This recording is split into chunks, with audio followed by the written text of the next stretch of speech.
This is the day after leaving Sturgis. I decided to put the video camera away and pull out the cameras to do what I was really there for, which was to take pictures. Unfortunately, in the midst of trying to figure out everything, the camera kind of got put on the back burner. But this first picture is of a bar. It's probably about an hour's drive from Sturgis, and I just found it interesting with the old car and the no-name bar sign. And the next picture is my Goldwing looking kind of tired on a gravel road. And the last picture is a Rosebud Grain Company barn, and that was in the town of Rosebud. That picture took some work because a dog chased me there. And Goldwings don't run from dogs very well. So I just had to face him off, and it worked. Which he must not have been as mean as he was trying to impose on me. But the rest of the video will talk more about what happened at Sturgis and why I left after only 2 hours. I hope you enjoy. Good morning from Sioux City, Iowa, home to Sioux City Sioux. Not sure who that is, but I've seen it on a water tower. So this is my first time back since I went to Sturgis. And while I was anticipating, I doubt you were, but I was anticipating tons of great Sturgis moments.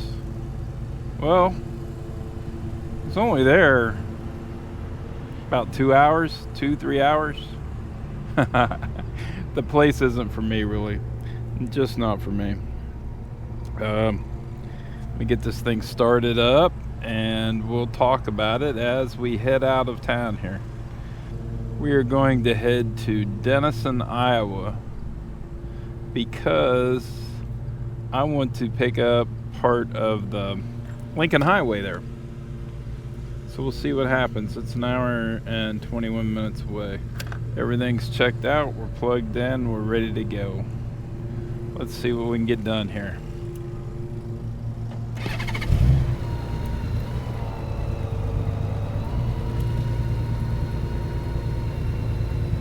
So I stopped at Best Buy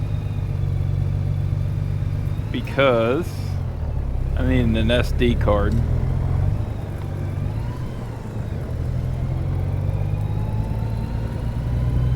I've got a lot of footage I gotta go through.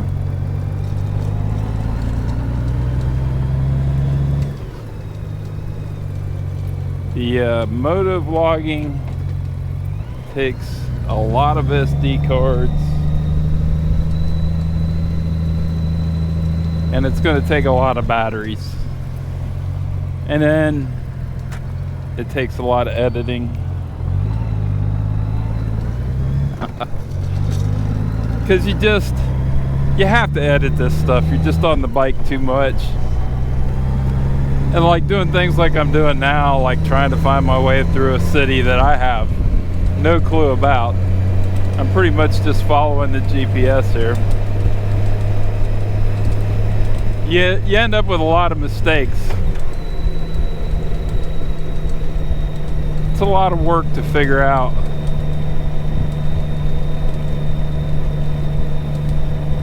So back to what happened at Sturgis. I arrived in Sturgis and I was greeted with massive traffic. Now out on the interstate going in, it started for me at Wall Drug. There are signs for like 300 miles for Wall Drugs, and I stopped there, and it was a madhouse. No problem, I got out of there. But then on the highway from Wall Drug in, it is a drag race of motorcycles. And you have to deal with some pretty heavy traffic. You have to deal with a lot of groups. So if you want to do 90 mile an hour, there'll be a group that does 110 mile an hour, passes you up, and then does 60. So you have to pass them again, and they get, oh, it's a nightmare. Then the real fun begins as you get near Rapid City. What happens there is everybody starts maneuvering for space at 85 mile an hour.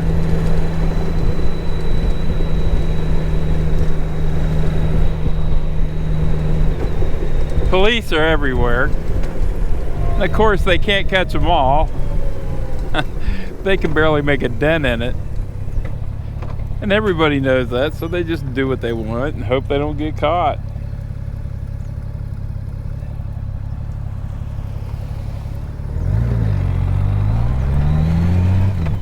It was so bad, I'm doing 90 mile an hour, trying to keep up with the flow.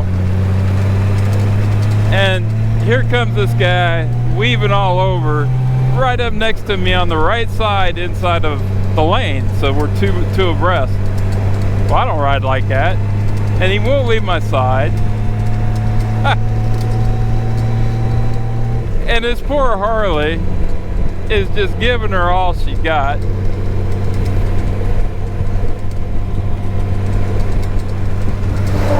And so I slow down, and then I've got people crawling up all over me. Oh, it's a nightmare. It's just a nightmare. Now, I'm immediately thinking, we are in the middle of nowhere. There's no reason to put up with a traffic jam. So I'm not happy already. Then I get into Sturgis, another traffic jam. Then I get to the yard that I had rented.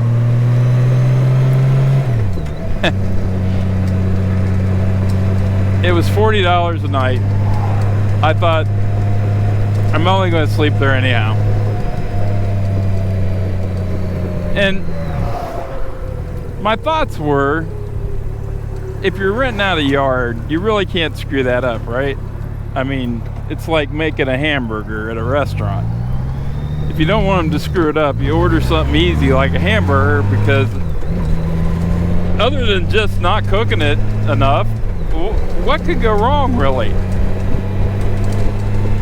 Well, I've had the restaurants screw up a hamburger, and now I've had this person screw up renting me a yard. Well, what went wrong is I show up, and there's quite a party going on, and there's a school parking lot where nobody's at, so I just park back in the side of that there, and I kind of observe to make sure this is a situation I even want to get involved with.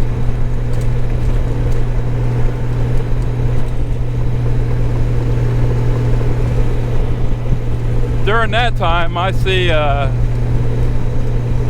quite a drinking game going on. Well, whatever, I could probably get away from that. I don't actually see a spot on that yard big enough for a tent. There's a beware of dog sign. And they've got this poor little pit bull cordoned off in a little section.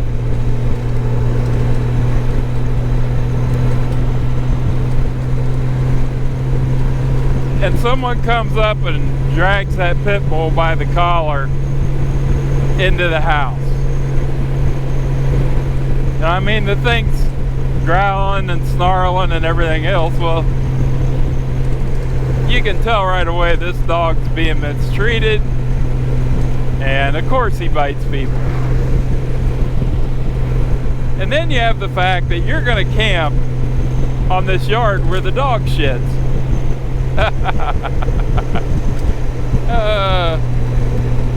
Now I know when I was younger I probably wouldn't have cared.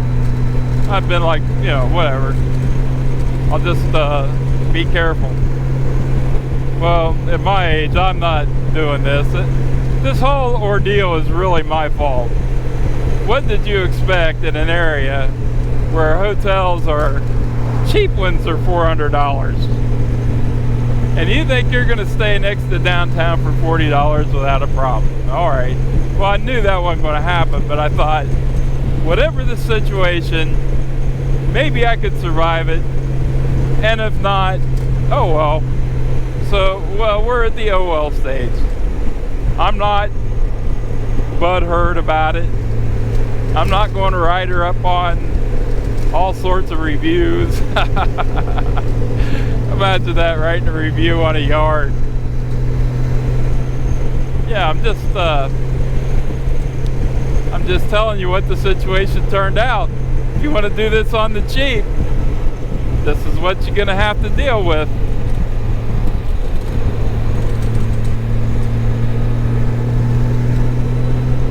So, I had a plan B. I had talked to this guy on the way up who told me about this other campground.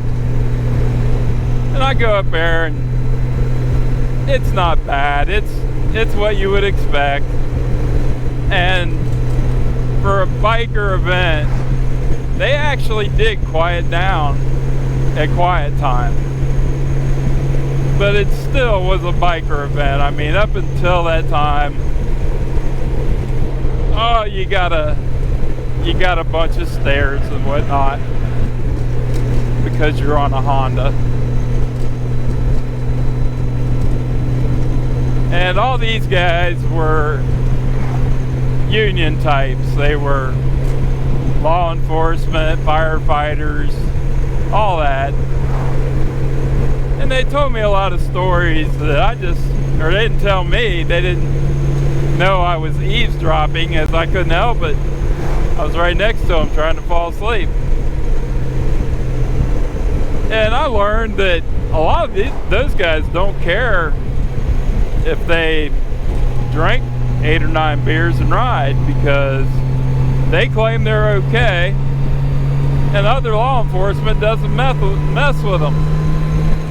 Okay, whatever, it works out. I mean, to the best of my knowledge, you don't have a overwhelming number of law enforcement and firefighter types dying up at Sturgis. Maybe you do and I don't know about it, but whatever. But when you're up there and you're thinking, look at all this advertising for drinking, who's doing this and getting away with it? Well, might be those types. And if you try it, you're going to jail. And like me, I have to maintain a CDL. If I get a DUI, I better find a new way to make a living. Now, I don't drive truck right now.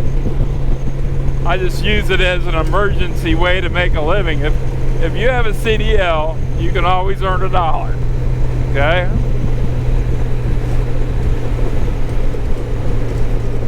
But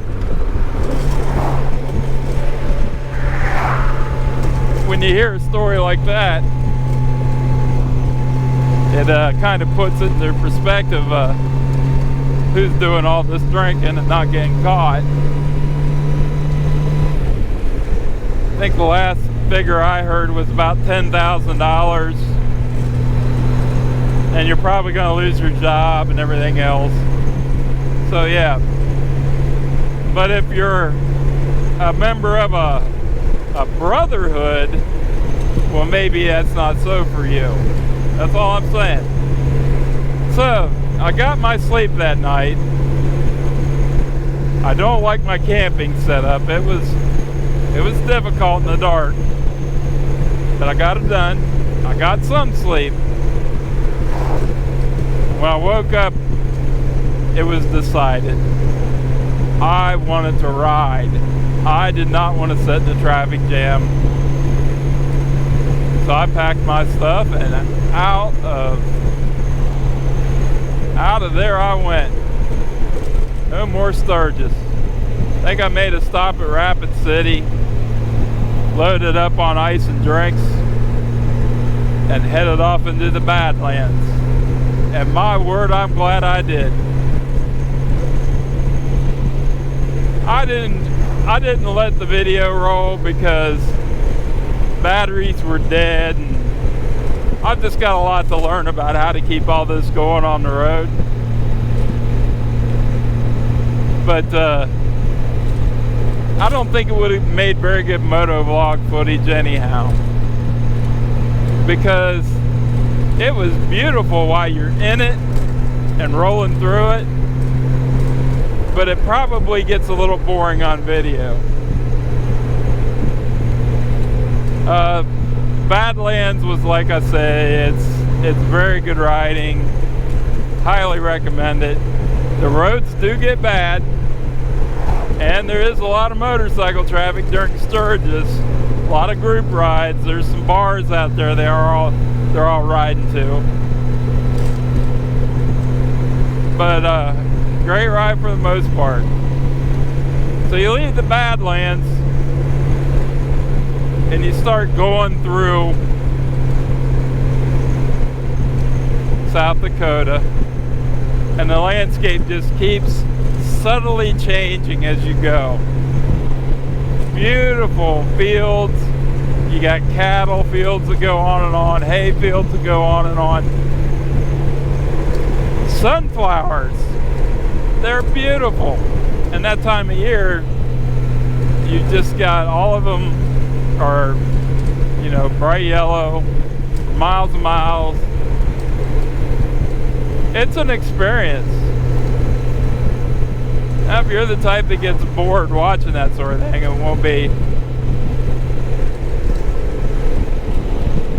But I just enjoyed it immensely. I just set Google to avoid highways and let it go, and just followed it wherever it took me. It was mainly Highway 44.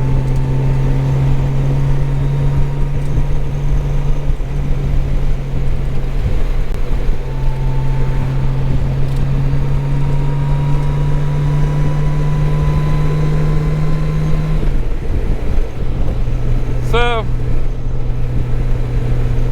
I get across there, and then I head into Nebraska. And it doesn't really change much until you get to the Missouri River.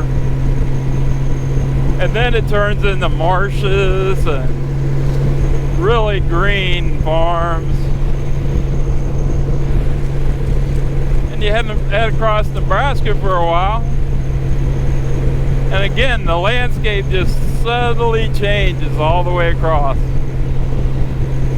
until you get to Sioux City. And here we are. I always liked Iowa. It's just got a good rural feel to the whole state. I love the place. Reminds me somewhat of Ohio. And what I think we're going to do is go down to the Lincoln Highway, and I'm going to try to catch some sights and photos down there. But I was telling a friend of mine that I left a couple hours after arriving, and he got the wrong impression that I was complaining, you know, and they said, well, what'd you think it was going to be like? Well, I didn't know. I didn't care, because I knew that it was something I wanted to see firsthand. And if I didn't like it, it's still not a bad trip, because it's a long trip I always wanted to take. I just like to keep moving. When I'm out on the motorcycle, I want to ride. I do not want to sit and drink. I don't want to sit in traffic. I want to ride. And this country is absolutely full of vast open areas of beautiful riding. Now, Sturgis is a beautiful area. Off season, I would love it. It's actually one of the perfect riding areas off season, because there's plenty of places to stop and eat and enjoy. beautiful scenery. That's all there and it's all great. But during the rally, that's all there with a lot of traffic. Now, I'm not trying to change your mind on going. I say, by all means, go. If you want to see it, go. The entire event is designed to appeal to most people. The majority of people are going to love it. I'm just not the majority of people. Now, I could sit and tell you all the details about what I didn't like, but it doesn't matter. Most people like those things that I did not. Does it make sense? And even though I didn't like what was there, I liked the ride, which is the majority of it anyhow. That's where I'm at with Sturgis. If you go up and decide you don't like it, it's okay. Don't sit in there being miserable just because you're supposed to like it. Don't do it. There's so much riding around that you can hightail it out of there and be happy as a lark.